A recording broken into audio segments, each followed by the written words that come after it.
Welcome to Built Right, the ultimate construction podcast, where we put the spotlight on the builders who are shaping our world. I'm your host, Etta, and in each episode, we're going to dive into the stories behind those most amazing builds. We're going to talk to the teams that are actually out there making it happen, and we're going to get to strategies that are helping to move this industry forward. So if you're in the field, if you're in the office, or you just love construction, then this is the podcast for you.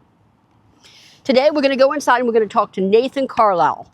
Nathan is the founder and the CEO of TecTon Framing. I know he's got a wealth of information for everybody, but if you're a subcontractor, this is a conversation you want to be part of. I think he's going to talk to you today about getting more bids, winning more bids, and how just to make that happen for you. So if you're ready to have a conversation, grab your hard hat and let's get to work. Okay, so your ceiling got met in that company. I had the aha moment where I tried to strengthen the processes in that company, and I was shut down really cold, and so I got discouraged. But backtracking a little bit, that company was going so big, I had no reason to think I was going to start my own business. Right. Because it was going big, and I wanted to be a part of that. We all want to be part of something large. You know, I shouldn't say we all want to, but I think a lot of us have an ambition to be a part of something large. That's why I like what I do, because I'm a small fish, but I get to play in the large pond, you know? So I can see that, it's like, okay, I would want to hang on to that because they are large, because they are going places. And so at that point, though, you kind of got your ceiling. So then what happened? So I was with one of my best friends, and I was, like any normal human being, cussing and complaining about the ceiling I met, the frustrations I was meeting. You were throwing a fit, Nathan. Yeah, I love it. And he turned to me and he says, "Nathan, you have everything you need. You have the ability. You have what you need to start your own business." Right. And that was the moment. I'm just like, yeah, I do. But the one of the big things in that moment that I knew I had to realize is, what was the purpose of starting a new business? Well, because there's so many businesses out there. There are tons of businesses. Yes. It's dime a dozen. There's always competition. Yes. The purpose was to give opportunity. Oh, I love that. That is awesome. I incorporated that right into our core values. I have a notebook right here with our core values. At the core, and I'll just read it on here. At the core of TecTon operations, we exercise integrity, we take ownership, we offer opportunity, we prioritize safety, and we give back to the community. I love those core values. Those are very good core values. They fit very well, and our culture here is all about that. The opportunity thing is my personal pet peeve because of the story. It's endless here. We're growing. So that was back in 2017. I started TecTon in 2017, and since then we have turned over $60 million. Wow, that's impressive. That is very. Now, you've always been in the Utah area? So that's where our home base is. We've done work in Montana, Idaho, Colorado, Arizona, and Nevada. Nevada, yeah. And California. We've been in California as well. Oh, those are some tight regulations out there now, aren't they? Yeah, that was a tough, but it was one of our loyal clients that brought us down there. Well, I love that, It was worth it. So now we got TecTon Construction going, and then you changed it to TecTon Framing. So can you explain the process there? What happened, and why did you decide to go from the construction to the framing itself? Yeah, so it was always framing. Okay. We were always in framing, but I started construction because my mind was so big I didn't want to be limited to just framing. And we were sponsoring some golf tournaments as TecTon Construction.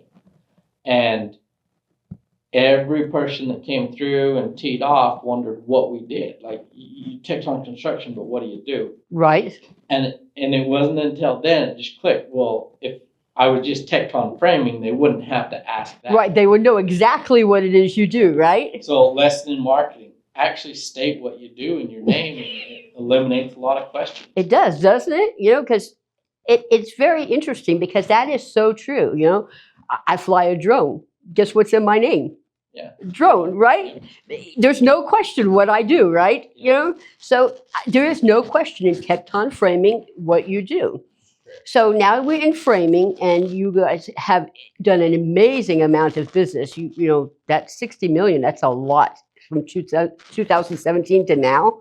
Yeah. That is a huge number. You know, so where do you see you guys going over? Let's say this is 2025. By 2030, where do you guys see TecTon Framing being? So we feel like that the path is very clear to us and very open for us to hit 100 million a year by 2030.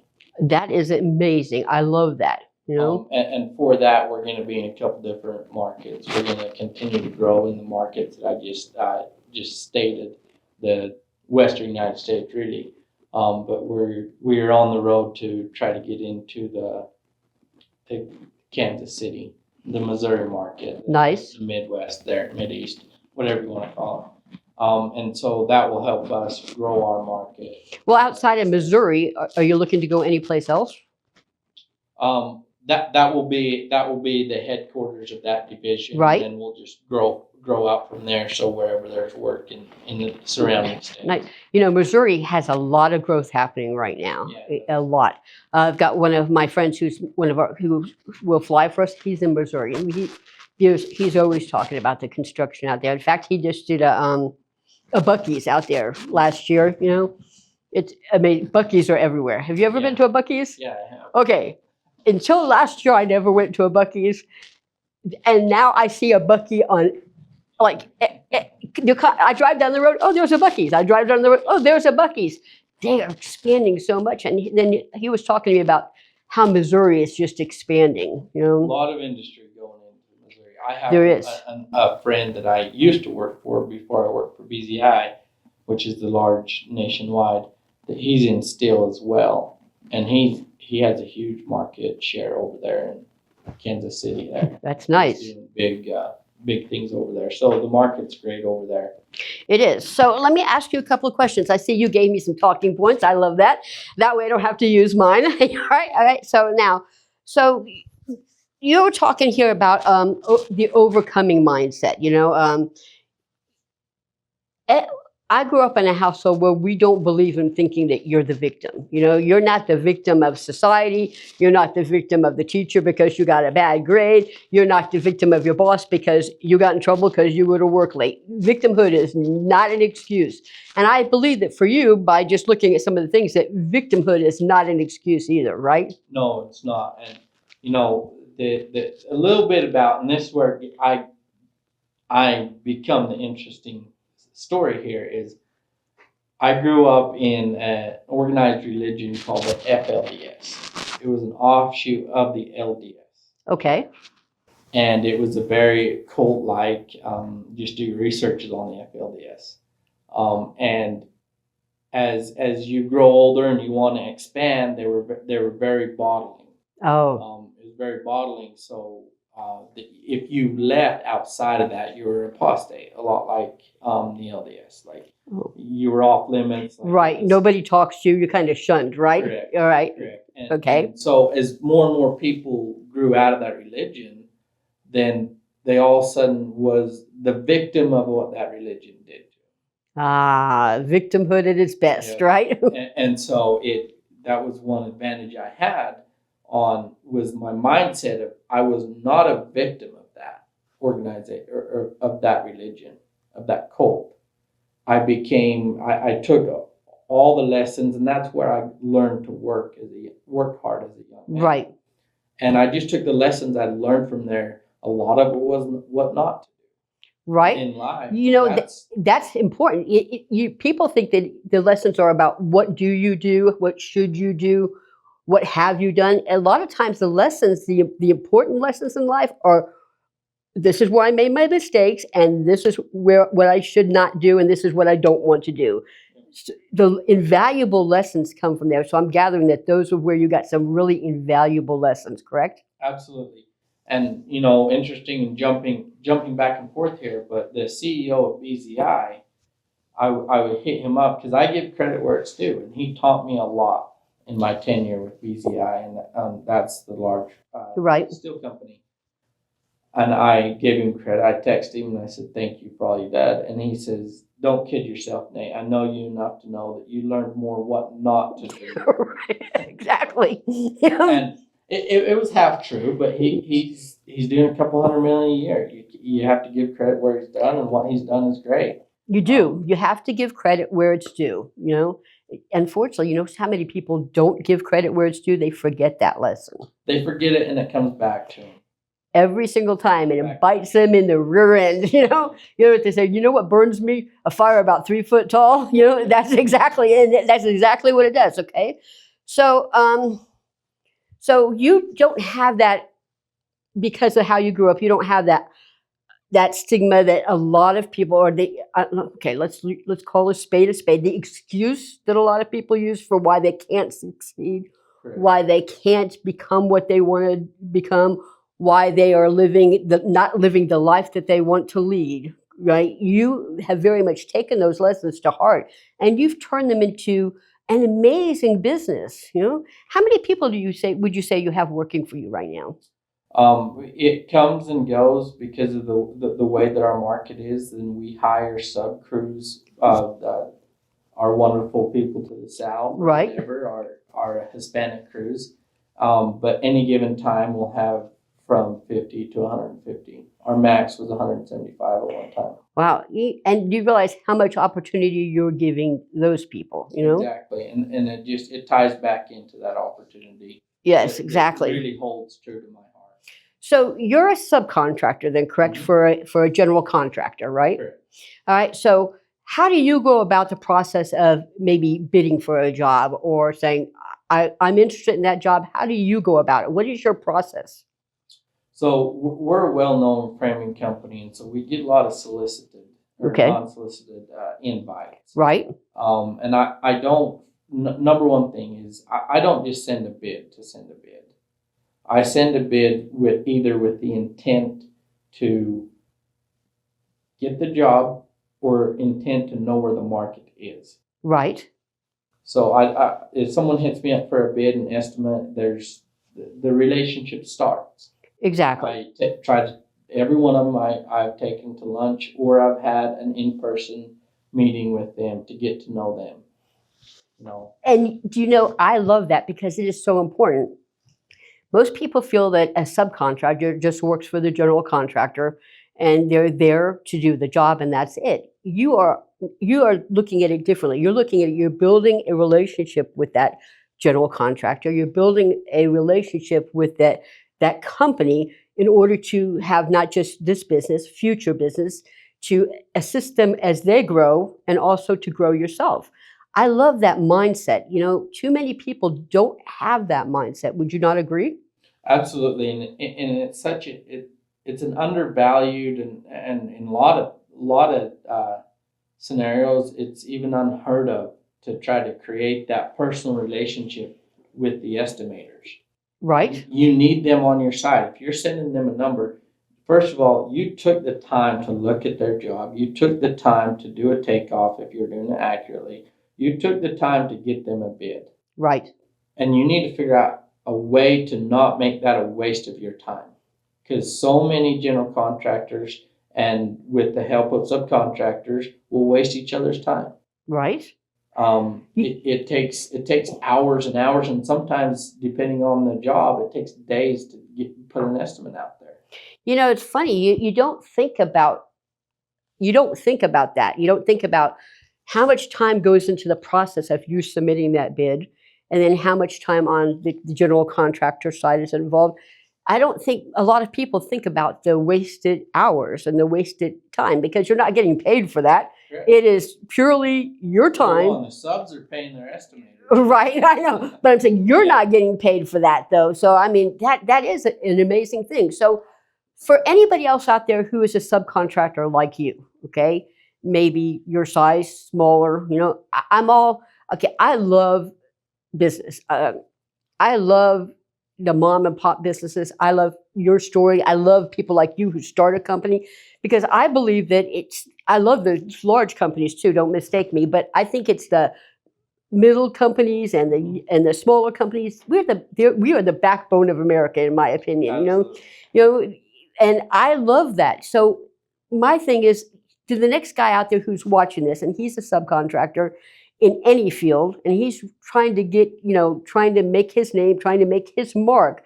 What are your biggest things that you can suggest to him to do when establishing those relationships in the whole bid process, and how in becoming someone more like you versus someone like the other 99% of the subcontractors out there? Well, first of all, it's have some face-to-face time, Right? with those general contractors. I would say that I can see that being huge, Yeah. absolutely huge. One of the big things. Let's start from the bottom. One of the big things that general contractors look at, because most of the time a general contractor has their preferred sub. Right. Most of the time, they just need other subs to check pricing. Oh, well, that actually makes a lot of sense if you think about it, Yeah. So when you get sent a bid invite, the chance of you just sending them a number and getting the job is less than 5% chance. Well, I never thought that it would be so low.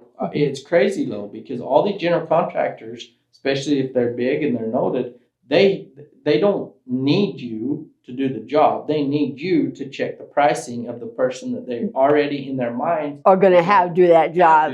That makes total sense. It's like those light bulb moments. That makes total sense in everything. I love that. And so to build yourself credibility, you need to be taking pictures. You need to be posting on what you're doing. Right. And that's what's so important about what you do here and what you're doing for us on these jobs is you're taking footage and building the videos, building the pictures, building the rapport on social media, etc. of, in this instance, TecTon Framing.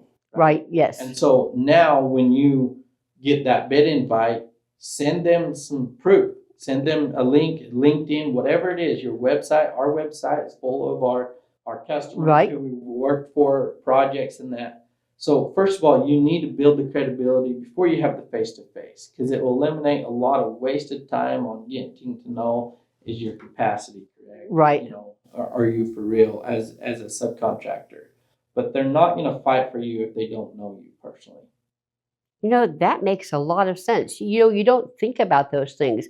I have another guy that I work with. He's in the steel industry, and the whole purpose of doing everything we've done for him is exactly that. Website, social media, it gives him that credibility. And so I love hearing that, because it does. Credibility is everything. So now, any other suggestions for a sub besides building that credibility, then building that rapport? We could go on. We could go on forever. As far as internally, you need a system where you track the bids that you've sent and you get feedback. If a GC is not willing to give you feedback, you never bid with them again. Really? Because there's two expenses that go. There's two scenarios where your estimating makes you money. It's either winning the work, and then you transfer that into cash, right? Or it's a process of learning where the market is, right? And you're not going to find out where the market is unless you bid and get feedback, aka where did you get sent the notification that you didn't win the project, or the general contractor didn't win the project. Immediately, you should be sending out, where did we land in the project? And I would say 75% of the general contractors, the ones that actually care about you and the time that you spent, will give you that feedback. And if they don't care about you, they're not going to give you the feedback, and you shouldn't waste your time on it. Right. So next. Exactly. Move on. Exactly. I love that. That just becomes wasted time. And you don't want to waste your time, So in the bid process now, you've won the bid, all right? You're going to start this job, right? Are there certain things that you do in like an order? Do you have okay, I'm going to start this job. I've won my bid. I'm going to start the job. What is my next step here? Getting the scope corrected. Getting, because in the bidding process, you're you're really focusing on as minimal as possible time Right. to get them the most accurate possible. So at that point, after they let you know, okay, this is your job, we're going forward, then comes the hard grind of making sure all the scope is correct. There's no miscommunication between you and the general contractor.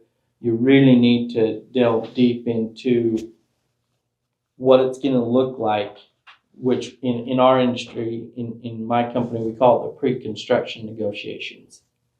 So there's a price negotiation, Right. and then there's the pre-construction scope negotiations. Okay. And the difference, and for those people who are listening who don't understand the difference, what is the difference? Millions. I love that. Yeah. I love that. Let's just millions. Either you have the initial price, and if they want you to cover more scope, you give them a price, and a lot of times you can raise that contract price up 10-15% during those negotiations. A lot of times you just eliminate frustrations that will lose you millions Right. in the future. So that pre-construction, we have our top people on the pre-construction side. Our top people are not in the field. Right. The top people are on the pre-construction negotiations and making sure all the communication's clear. You know, that makes so much sense. I don't know if the small guy thinks about that. You know, They don't. I used to be there. You used to be the small guy, right?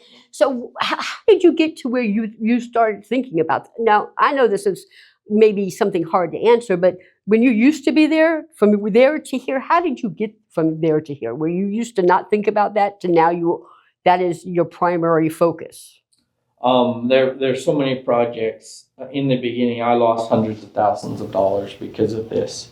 And so I learned the hard way. I learned really the hard way and the importance of pre-construction.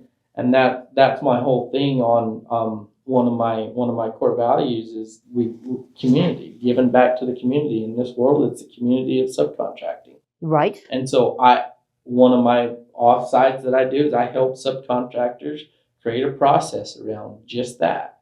Create a process around from the moment that you download those plans to the moment that you get the job and start the pre-construction. It's all a process. I like that. You need a checklist. You need all of there's standard operating procedures. Right. You need all of that in place. So when you get the bid invite from the time then you sign contract and get boots on the ground. It's all a process. I like that. So if a subcontractor, a guy just starting out, is listening to this today, what would you tell him the most important thing that he can do? The most important thing I would say is sales. You have to, if you're not, and this is taboo because a lot of subcontractors will hear the word sales and think that doesn't apply to me. I just send invites. I send bids. Right. I send estimates, and if I'm not good, I'm not good. That is so inaccurate. Really? But a lot of people don't understand that from the second you start the process of estimating, you're in a sales job. You are. I agree. You are in that sales job. So you need to learn those processes of what those general contractors are looking for. I never bid a job without having at least a phone call with that. And if I've never met them, then I'll go see them. Right. And so coming back to your question, I kind of weaved it together there is you need to learn sales. There's so many people out there that don't like to do estimating, don't like to do sales. They will come help you in the production of the project. Really? But there's not a lot of people out there that know the sales game, that know the estimating game, the way that attracts the great general contractors. I never really thought about that, but it makes a lot of sense. It's pretty much everything that we do. People don't believe it, but almost everything that we do in life is sales. You know, you want to date with that girl, you want to date with that guy, it's sales. You know, you want that next promotion, it's sales. It's amazing how much sales is a part of our everyday life, but how many people hate sales. But when it comes to like the bids and the subcontractors, well, you don't really think of it as a sales process, No, you don't. but it truly is a sales process. You are 100% correct on that, you know? To put it more in an attractive way for the subcontractors, it's more of a persuasion. What we call it internally here is our persuasion workbook, our persuasion book, our persuasion process. Because sales is so tainted by the used car salesman type people, right? It absolutely is. You think sales, you're like, and your hair stands up, you go, ah! I want nothing to do Right. with these guys. They're salespeople. But no, you need the processes in place to persuade that general contractor to use you. I love that word, the persuasion. You know, I'm going to use that word from now on. Yeah. I love that word. That is awesome, you know. Okay, so now you have started a bid to win program. Can you tell me a little bit about what that is? So the bid to win program is first of all, I'm not here to make money off of it. You Right. pay the bills. But what it is we take a subcontractor, we learn their process, which I know a lot. I've done estimating and won contracts for insulation, sheetrock, windows, steel, concrete, and framing, and roofing and siding. So Wow, I know a lot of scopes. Yes, can I see help that. Almost, in fact, electrical I have assisted on. I haven't actually landed, but it's all relevant. Right. But what we do is we come in and we help those as a subcontractor put together from the second that they spend estimating. We put together a process, a script to deal with, an outline script. I don't believe in going off the script, right? But we put together an in-house script that you read and study so you know the bulletin points on how to deal with the general contractor. And also, let me go back. So when I started framing, to give an accurate estimate of a turnkey framing job, it would take me close to 4 or 5 days Wow. in the beginning. You know, and I love that because you're saying it's 4 to 5 days in the beginning. So then the new guy who's just starting out and he's taking 4, 5, 6 days, he's not thinking, oh my gosh, I can't do this, right? Because I bet you it doesn't take you 4 or 5 days now, does it? No. In the beginning, keep in mind that 4 to 5 day process in the beginning was only for like $1 million or $2 million job. Right. But right now, today, I can bid a $2 million job in less than an hour, accurately and per the market. That's amazing, you know? And that's what we do for subcontractors, and that's called bid to win. Great. Now, if somebody is interested in talking to you about that bid to win program, how do they get a hold of you to do that? So right now, I've had 4 companies. They've been relates of mine and friends of mine. And so I've had other contractors hit me up through social media. Okay. And that's where I would say right now, we're in the process of creating a website that's centered around the bid to win. Oh, that's very good. But right now, it's just through Instagram and LinkedIn. Ah, yes. Your LinkedIn is very popular. Yeah. Yes. So I got a fair following there, considering LinkedIn. Yes. All right. I love that. So now, last question I'm going to ask you on the subcontractors. And you gave us a lot of stuff that's really going to help my listeners and my watchers, my subcontractor guys. But what would you say would be the biggest thing that's going to really make a subcontractor, doesn't matter what field they're in, but a subcontractor in general, stand out to a GC? Openness. Okay, can you tell me a little bit more about that? Yeah. So one of the mindsets that us subcontractors have is we're going to give them a price, and if they like it, they like it. If they don't, they don't. Ah. What we're not realizing is that the subcontractors that the GCs use, they know everything about that subcontractor. So if you want to take the place of that subcontractor that's being used, you need to be open. Okay. Lump sum, just your inclusions and exclusions, and then a lump sum. That's not enough information to give the general contractor enough data to trust you. Okay. You need to break that out. You need to give them a reason that you have to prove to them that you did your homework on that estimate. I can't tell you how many times I would ask a general contractor for feedback. Why didn't you use me? And they said, we didn't trust your number. We don't trust lump sum numbers. We need to know everything that you included down to a detail. So right now, if you looked at our estimate, we do have lump sum number unless it's multiple buildings and we have different buildings. But then on the bottom page, we show them how many 2x4 walls are included, the footage on that, how much sheeting square footage is included, how much roof sheeting is included, how much hardware is included, all of that. That breakout gives them confidence. So if you're trying to get into GC and it circles back to openness, you need to be upfront with them. They need to know that you have the capacity and the knowledge about the project because their whole reputation is based on their subs knowing the project. Now that makes a lot of sense because, not to take anything away from you guys, but when you think about a construction project, you think it was built by ABC Construction Company. They don't really think about the subs who worked for that construction company. ABC Construction Company gets all the kudos. You guys don't, unfortunately, but also ABC Construction Company, if something is wrong, they get the bad rep as well, you know? Well, and to that, I tell you, right now, over 50% of our jobs are because the owners know us now. Oh, I like that. And they push the GC to use us. I like that. So my process, the way that I can help a subcontractor is to get into that position. And all is relationships in the end.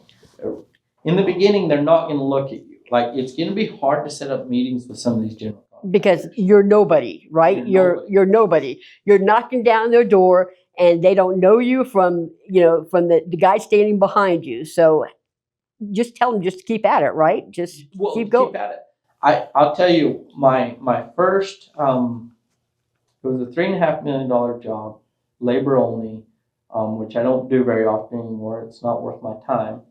But they weren't going to use us. They weren't going to use us, and I was desperate because it was key to my growth. Right. I had other work if I wanted to stay small, but this big project, it was like 280,000 square feet. It was 26 buildings. It was a massive complex, a multifamily complex, and they didn't want it. I believe I counted it up the other day. It was 14 phone calls, 14 follow-ups. And when they decided to use this, it's because I took a FaceTime video and sent it to them and said, I want your project and I'll do you a great job. I love that. I'm telling you, follow-up works like magic, even in the subcontract. Well, the fortune is in the follow-up. That's where all the money is, in the follow-up. It's funny because I don't think that doesn't apply to any industry where the fortune is in the follow-up. It goes across the board. But I don't think subcontractors necessarily think about the follow-up. They think they send out their bid, they do their initial contact. Now they just sit and they wait. They sit and wait. They sit and wait. So a little bit more about that. And most of the subcontractor, I was doing a research, and most of the subcontractor is owner operated. Right. Where you start a company, you do all the estimating, you do all the sales, and you're out in the field most of the time. Right. So my point is you forget to realize that the only way to grow is you pulling yourself out of the field and focusing on the most important part, which is estimating and sales. Your business is nothing without estimating and sales. So, yeah, I can see that because therefore, if you're in the field all the time, you don't have the time to be sitting here doing the estimating, doing the sales. Thorough. Yes, you don't have the time to do that because you're the one out there pounding the nails or the one out there making sure that the crew is there or the one. So that makes a lot of sense. So what I'm understanding is that subcontractors need to think about the owner operator, more importantly, needs to think about less time in the field and more time on the back side of the business, which is really technically, I would think, the front side of the business. Yeah. I got a lot of flack because I did it very quickly. Within a year and a half of me starting my business, I limited my field time down to 50% or less. And I focused on here, and the results have proved. Yeah, you've got proven results, Yeah, absolutely. Proven result. I got a lot of flack from them. Oh, it's not time for you to go in the office. Well, if not now, then when? Right? You need those processes. And now I could spend 50% or more time in the field if I wanted, if I was good with where I'm at today. But now I'm off making deals and building partnerships with different lumber companies and all that. But the way that my process and estimating, I helped one of my friends where he was a couple times a week, he was spending until 3 o'clock in the morning only getting out like $1 million worth of work in estimates. And I helped him build a process. Right. And now he's bidding that $1 million in 2 hours, and he just started with my process. That's pretty cool. That is actually pretty cool. In all businesses, we talk about collapsing time frames. Mm-hmm. You seem to have the collapsing time frames down to an absolute science, Nathan. Well, the process, creating the process is the hard work. Right. And the markets fluctuate. And so you have to make little adjustments. You have to make adjustments a couple times a month. Right.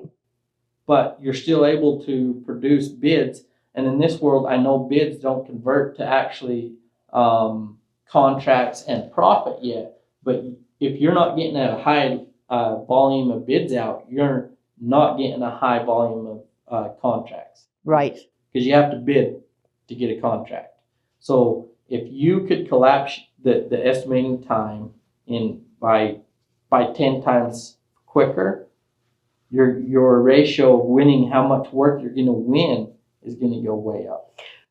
Well, on that thing, so when you first started and you were doing these bids, how many times or how many bids did you think that it took you to get a job in the beginning? So first of all, the market dictates that. Right.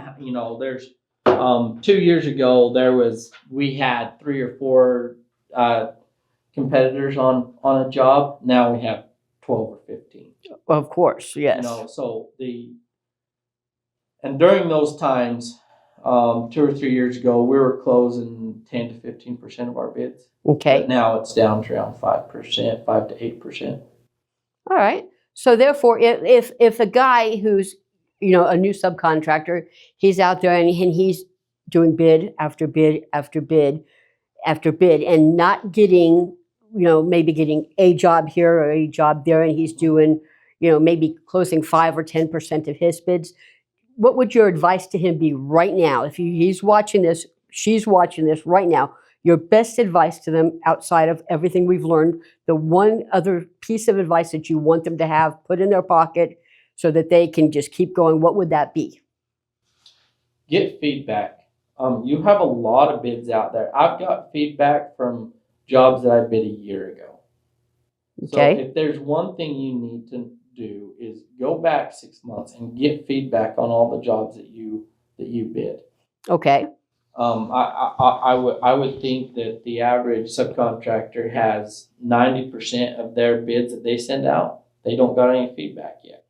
So and feedback is where you learn the market. It's where you learn and you're able to investigate what your competition. It's the attention to those details about why you didn't get it and where you fell, like you were saying about those details are what's important.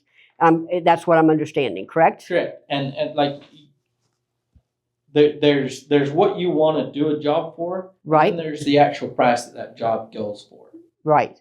And that's what feedback will do for you. It will let you know where the market is, and we've had it where we wanted to do it up here, but actually the job went for 10 or 15% lower. And then when we go back and really use my process to bring the accuracy of the number down, we still would have made 15, 20% if we would have done it for where the market is. Right. But because we didn't have that process in place of knowing actually how much that job costed, then we lost the job. So would you think for a lot of newer subcontractors, or even some of them been in the business for a while, but they're not where they want to be, that it's because they don't have that process down to figure out exactly this is what everything is going to cost you, this is what everything is going to be. So now I can give a bid based on this and know I'm still going to make this much profit. That's a huge mistake for them, would you not say, right now, from what I'm hearing? It's like you said, that one job. If we wanted it here, it was 10 to 15% less. Once we got the numbers down, we realized we could have done it and still made. So do you think that for a lot of people is a big issue because they have that total number versus all the detailed numbers? Right. And that's what here at TecTon does. We know when we bid a job, we know how much hardware goes into that. We know how much footage of 2x4 walls, 2x6 walls, all the different walls. We know how many headers are going into it, all the main components. We know how much footage is going into that. And our system allows us to know all that information, and it takes an hour to get that information. Oh, I love that, man. Obviously, we're using a particular program that allows us to do that, and I'm not being paid by them, so I'm not going to mention them. Right. But absolutely, I help my guys, the people that I help tighten up their bid processing in my bid to win program. I help them tighten that up, and with it comes this program. Excellent. So that bid to win program, once you get it opened up to more people, you said you're going to put it on your Instagram and your LinkedIn? Yeah. Yep. Okay, so that people who are watching this, they can reach out to you and talk to you about how do I get involved in that? What can you do, Nathan, to help me grow my subcontracting business? Yeah, so first of all, we're doing a workshop once a couple times a year about it. Oh, nice. We have one coming up here in the middle of May. Is that here in Utah? Here in St. George. In St. George? Okay, excellent. And so we're welcome. It's fairly cheap. It's like we haven't set aside a perfect price, but it's gonna be around $1,000 a seat. Which I'm telling you, you'll go away with 120-page how-to persuasion and how to get your processes down. And then obviously we'll help you by doing a personal come into your business and do all that. It is the most important thing. Right. On that workshop you're going to do in May, are you going to have that information on LinkedIn and on your Instagram so that anybody who's watching this can say, oh, let me go to LinkedIn, let me go to TecTon, and let me figure out how to get so that I can come to that workshop in May? Yeah. The link is actually on my Instagram right now. Okay, excellent. I love that. All right. And my Instagram is real Nate Carr. Okay, excellent. So that's the thing. So you got your Instagram out, and your LinkedIn is? My LinkedIn is Nathan Carlisle, TecTon Framing. Yeah. All right. Do you have any other ways that any of our viewers or our listeners can get a hold of you? Yeah, go ahead and text me, 435-590-1757. Excellent. I love that. Okay. So Nathan, as we close this out today, do you have anything else that you'd like to say to your viewers out there, your subcontractors, your GCs, anybody who just loves construction? A piece of advice, a piece of wisdom, a piece of all the years that you've learned this, the not victimhood mentality stuff for them? First of all, one of the things that I had to get across, even with my non-victim attitude, is thinking that I was inferior to general contractors. Thinking that general contractors expect you to be the expert in your field. Right. And when you're not acting like the expert in the field, controlling what's going on with that bidding by what's going on with the negotiations and the scopes, you're not acting you're not acting so that you're attractive to them. You are the expert. They don't know your scope of work. They trust you to do it. Act like it. I love that. That is amazing. That's a great piece of advice because truly, Nathan, when it comes to framing, you are the expert. And when it comes to anybody else as a general C, whether they're in plumbing or they're, in any area, electrical. As soon as I learned how to speak English, electrical, they are the expert, Yep. And so If you don't approach the GCs like you're the expert, they're going to not look at you like you're the expert. Correct. That is an amazing piece of advice. Nathan, I want to thank you very much for being on the podcast. Thank you. And you know what? We might end up doing this again sometime, especially when we talk about this bid to win program next time a little bit more. It's great. All right. And use her to drone your jobs. She does great footage. It's great marketing. Oh, thank you very much, Nathan. Well, that's a wrap on another episode of Built Right, the ultimate construction podcast. If you got value from today's conversations, make sure to subscribe, leave a review, and share it with your crew. If you have a topic or a guest that you would like to see featured here, put their names below, give me a way to get a hold of them, and I'll make sure they get on the show. Until next time, keep building it right.